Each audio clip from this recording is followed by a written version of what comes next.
ได้มีพิธีประกาศสร้างตั้งตาแสงวังทรายเมืองไซเชฐานครหลวงเวียงจันทร์ซึ่งได้จัดขึ้นในวันที่20สิงหาคม2026ที่ตาแสงวังทรายเมืองไซเชฐานครหลวงเวียงจันทร์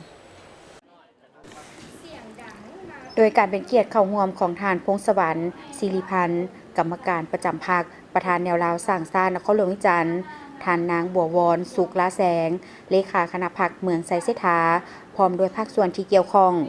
ในพิธีทานกลุ่มภาวาจำปาสุขประธานคณะกรรมการปกครองเมืองไซเชฐาได้ให้ฮู้ว่าตาแสงวังทรายเป็นตาแสงหนึ่งใน4ตาแสงที่ขึ้นกับเมืองไซเชฐานครหลวงเวียงจันทร์ตั้งอยู่เขตเทศบาลเมืองประกอบมี11บ้านรวมมีบ้านจอมมณีโพนพะเนาห้องสุภาพโนนสวรรค์หนองเนียงโนนสงาอามอนแสงสว่างสำเควังทรายและบ้านโนนสวรรค์ตาแสงวังทรายมีเนื้อที่ทั้งหมด16กิโลตารเมตรมีพลเมือง 34,000 กว่าคน 7,000 กว่าครอบครัวอาชีพส่วนใหญ่แม่นพนักงานนักธุรกิจและสาวค้าขาย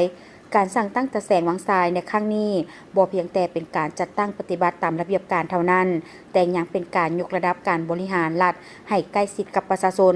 เพื่อประสิทธิภาพในการพัฒนาเศรษฐกิจสังคมให้ก้าวไปสู่ความทันสมัยและยืนยง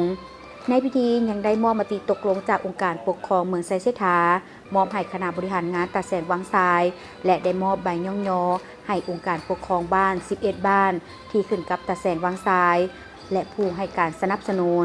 จากนั้นก็ได้รับฟังการอบรมให้ทิศชี้นำจากทานพงศวรรค์ศิริพันธ์เพื่อเป็นทิศทางที่ดีในการจัดตั้งปฏิบัติเวียกงานต่างๆของตาแสงวังทรายและ11บ้านที่ขึ้นกับตาแสงวังทรายพร้อมกันพัฒนาเศรษฐกิจสังคมเห็นให้ชีวิตการเป็นอยู่ของประชาชนนับมีบาทก้าวขยายตัวขึ้น